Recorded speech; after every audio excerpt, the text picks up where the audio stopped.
many outstanding fighter pilot achievements may seem almost unbelievable, but once you have learned how they accomplished these victories and the system they used, you'll realize it's just a trick of the trade, carried out by fighting men with the ability and know-how that it takes to win aerial battles.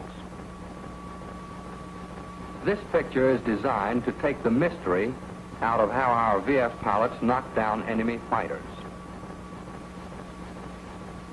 It's something you've got to learn, because while destroying enemy fighters is seldom your primary mission, it's a vital part of your job in protecting our bombers and torpedo planes, and in clearing the way for destruction of the enemy's attacking bombers and torpedo planes.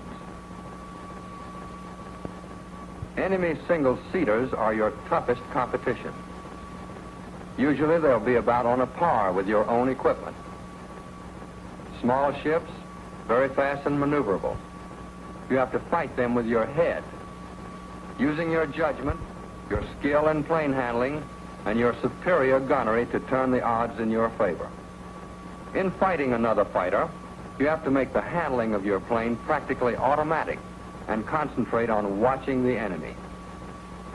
You haven't time to think about flying a plane. You have to spend all your time flying a bullet.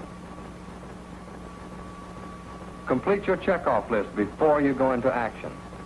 Your enemy isn't going to give you time out to fumble for a gun switch or adjust a stabilizer once he knows you're around. In fighting fighters, it's a matter of life insurance to make every split second count. The fighter is smaller and a higher speed target than any other combat plane. Therefore, it's doubly important for you to get the pipper in the right place. You're not going to be able to stay on the target long, so you'd better be right on your lead. What's more, you can't just put your sights on a Jap Zero or a German 190 and let go. You have to hit a fighter in the most vulnerable spot, or he'll stay right in the game with you. The engine, the pilot, and the fuel and oil tanks are the fighter's vitals. Aim for the engine. It's the largest vulnerable part of the target, and it comes into range first. Allowing for lead, use the engine as a bullseye and pour your shots in there. As the lead drops back, you'll naturally hit the other vital spots. It is important to gain initial advantages through position on the enemy. Altitude is your wealth. Never spend it unless it buys you speed or advantageous firing position. Whenever you can, launch an attack out of the sun. You also gain the element of surprise when you can strike from out of the clouds on an unsuspecting enemy. The gunnery approaches used against multi-placed aircraft are modified somewhat when you're up against fighters. The head-on is not the best because it gives the enemy an equal opportunity to shoot it out with you. And why give him an even break? The side approach can be changed into a variety of attacks against enemy fighters because their firepower is concentrated forward. Against a fighter, you can start a quarter approach and finish up on the tail. Or you can start a run off the target's nose and pull around close behind him. The fighter is the only plane against which the stern approach is preferable to all others. You get an almost no deflection shot at him, and he can't shoot back. All he can do is keep turning to try to get out of your gun sight, and when he does, you match every turn, firing a short burst when you know you're on. The steep overhead approach used against multi-placed aircraft is also modified in fighting single-seaters. Start it, if you can, with about a 2,000-foot altitude advantage. When you make an overhead attack against a plane of superior performance, delay your rollover a little and flatten your dive. Use your diving speed to break away sharply and recover out of his range. When the enemy has about the same performance as your plane, you can delay an overhead run still further. making your dive even flatter. And instead of breaking away, you can stay right on his tail. If he turns aside to make you overrun, you can swing to the outside of his turn, slip into the saddle position, and still stay on his tail. But if you swing too wide, there is danger that he'll reverse his turn, get you in a scissors, and meet you head on. Once you have mastered these approaches, you are a menace to the enemy from any position. But above all, don't be overconfident. Never underestimate your enemy. Don't attack recklessly. Many a fighter has started diving on an enemy, fat, dumb, and happy, only to find that there were enemy planes above, just waiting for him to go after the decoy so they could pounce on him. Before you attack, make sure there are no bandits 6 o'clock up. Don't fall for the enemy's tricks. More than once, a fighter pilot has seen a dogfight off in the distance and rushed in alone to try to help out a pal, only to find that the fight was staged by 2 enemy planes just to slicker him into unequal combat. Watch out for tricks like this. Sometimes they work. Don't try to dogfight unless you are sure you can outmaneuver the enemy. If you can't turn inside his turn, this is what happens to you. If he can execute a high wing over inside yours, this is what happens to you. And if you suddenly find yourself in this position and try scissors with him, eventually he'll get on your tail and cut you down. The best way to beat this fighter is to start at least 2,000 feet above, barrel on in, shoot him, break away sharply in the blind spot beneath his wing so he can't see you until you are out of his range and away.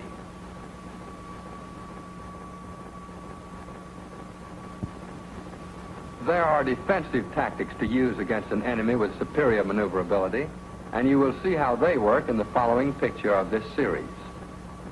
Unless you have a superiority in numbers, you should get altitude advantage before starting an attack, even against an inferior fighter. If you are behind the enemy and he doesn't see you, it's a simple matter to push over into a dive and get on his tail. If he turns under you, do an opposite overhead. If he tries an Immelman, pull up and shoot him on his back, or do a high wing over above him and get on his tail before he can recover. The idea of plane against plane combat is very romantic of World War I ever dreamed. The keynote of fighter tactics in the United States Navy today is teamwork. Teamwork, coordination, cooperation, call it what you will, gives the fighter its greatest value in escorting bombers and torpedo planes on their missions, in enabling fighters to protect other fighters, in winning engagements that may mean the losing or the saving of a carrier. Teamwork begins with the 2-plane section, and its pilot should concentrate on working together, even against a single enemy fighter. If the enemy plane is approaching and you and your wingman are above and unseen, it is a simple matter to do opposite overheads in quick succession, reaching effective range, breaking away and recovering in bracket formation for a second attack if it should be necessary. If the attacking formation is split, the enemy is trapped even more tightly. He has to turn toward one of the fighters who accepts this head-on attack, while his partner winds on in to the saddle position. When your section is above and ahead of the target, side approaches can be made, keeping the enemy in the middle so that he can't run out and escape. If he turns toward one of you, the other is on him like a flash. It is frequently effective for one pilot to make a feint toward the enemy, drawing his attention and keeping him occupied. while his section mate comes in for the kill. Teamwork is even more vital when the section goes in to make an attack on two enemy planes. It is a cardinal rule of offensive combat to concentrate the attack of both fighters on the enemy wingman. If you are above the enemy on an opposite course and unseen, you can both make overheads, breaking clear and regaining altitude. The same principles apply to attacking from a split formation. The two planes work as a team, centering their attention on one objective, the wingman. When that enemy is eliminated, they attack the other target. If the enemy is approaching on an opposite course, turn and wind in from both sides, keeping the target bracketed and dropping on his tail. You are in position to maintain the offensive, knocking off first the wingman, then his mate. When your section is above and ahead of the targets, you can keep the enemy under control by using side approaches. If your target turns right or left, either you or your teammate is a cinch for an easy tail shot. If the enemy planes separate, don't break your formation and start chasing both of them. Come down on the high man, shoot him, and then go after the second target. The enemy is going to be desperate and open up his bag of tricks. There are a lot of things he can do, and don't worry, he'll do them. But the thing to remember is this: if your fundamentals are right and your section works as a team, it doesn't matter what the enemy tries, you've got him. It cannot be overstressed that the section must function as a unit. Working together, its two planes can bracket. They can concentrate double firepower on one target. They can deliver quick successive thrusts on the same principle as the 1-2 punch. And they can give mutual protection. Don't think of a section as two planes, but as a single combat unit. It's like baseball. You don't think of 9 men, you think of a team. It will help you if you bear this in mind: a section can always lick two planes. Two sections comprise the team or division. Its success depends largely on maintaining an effective tactical concentration. This doesn't necessarily mean a follow-the-leader routine, but it does mean that the planes are following a definite plan or pattern, which might physically separate them, but tactically they are a unit. There must be no straggling, no grandstanding or lone wolfing, because the lone wolf usually turns out to be a lost sheep. Each fighter must concentrate on his division leader, supporting his movements in every possible way. Some units attain such proficiency in their teamwork that the pilots can actually anticipate their leader's movements before he indicates them by any signal. Position of planes in division formation will vary. They may fly in a tight echelon, or the sections may be spread so as to give each other tactical support while still able to get into position for attack. The attack must be direct and rapid, with the enemy's wingman as the original point of attack. If the enemy is in echelon, fire is concentrated on the last man. If the enemy is in V formation, the two wingmen are attacked simultaneously. The sections of the division attack in succession, firing short bursts and breaking clear, zooming to regain as much of the original altitude advantage as possible. If two enemy sections are under attack simultaneously, the higher section is attacked first, and fire is concentrated on it until all are destroyed. Then and only then is the lower enemy section subjected to attack. If the lower section moves out of the enemy formation and attempts to climb above the attackers, one or more sections of the attacking group moves in on these detached targets while they still have the altitude advantage. Usually, one division will remain as top cover to act as lookout and make sure that no enemy plane gets up on top. Thus, by successively dropping on the enemy and recovering at the original altitude, the fighters create a sort of a rotary mower that cuts down the enemy, starting with the highest target and continuing until all opposition has been destroyed. Never let it work. A tactical chain must be maintained throughout the attack. If a fighter leaves this chain, he is leaving an opening for the enemy to get on a teammate's tail.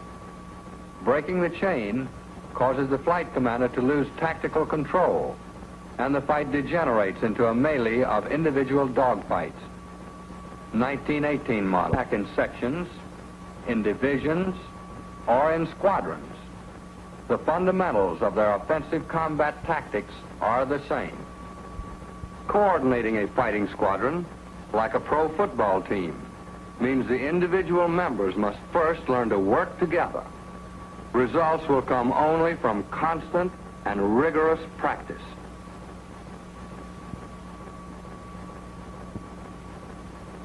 Let's see how a carefully trained carrier fighting squadron does one of its jobs. Fighter pilots, man your planes.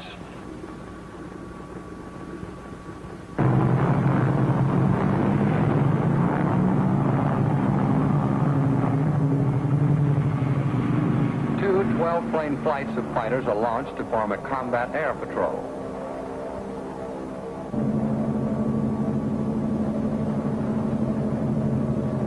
Flight A takes greater altitude than Flight B. They sight the enemy formation. A bomber squadron with a fighter escort. Flight A divides. One 4-plane team remains aloft as top cover. The other two divisions split for an attack on the fighters. As they approach the enemy, Flight A moves out ahead of Flight B. The division leaders carefully move into position for attack. The flight leader signals and peels off. The enemy fighters turn toward their attackers, leaving their bombers as cold meat for Flight B, which makes a direct assault. But that's a different phase of the battle. Meanwhile, Flight A is going to work on the enemy fighter formation. The flight leader constantly watches the enemy throughout the maneuver in order to be sure of maintaining the offensive. Each plane follows closely the next ahead, making its attack and rendezvousing for another.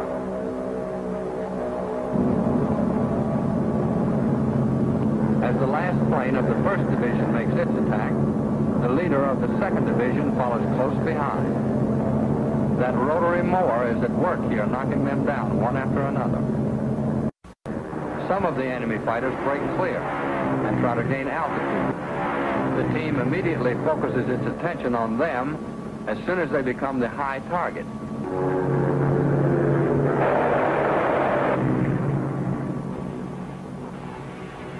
Tempting stray planes are ignored by the men of this team, for they dare not break their tactical chain. They keep the enemy under almost constant fire until all have been destroyed or driven off. High above, the top cover team has hovered over the battle in support of their teammates, ready to pitch in if necessary. But it wasn't, and the team returns with a decisive victory under its belt. Exciting? Yes. Amazing? Well, not to the men who make up the teams. Those lads have learned their homework well. They followed the ABCs of combat tactics of fighter against fighter. They gained and maintained altitude advantage. They made approaches which enabled them to bracket and get behind the enemy. They applied combat concentration in their attack, delivering successive blows to the enemy while maintaining a tactical chain. So they fought as an organization, affording one another smashing offensive power. The result was a quick accomplishment of their primary mission, the destruction of enemy aircraft.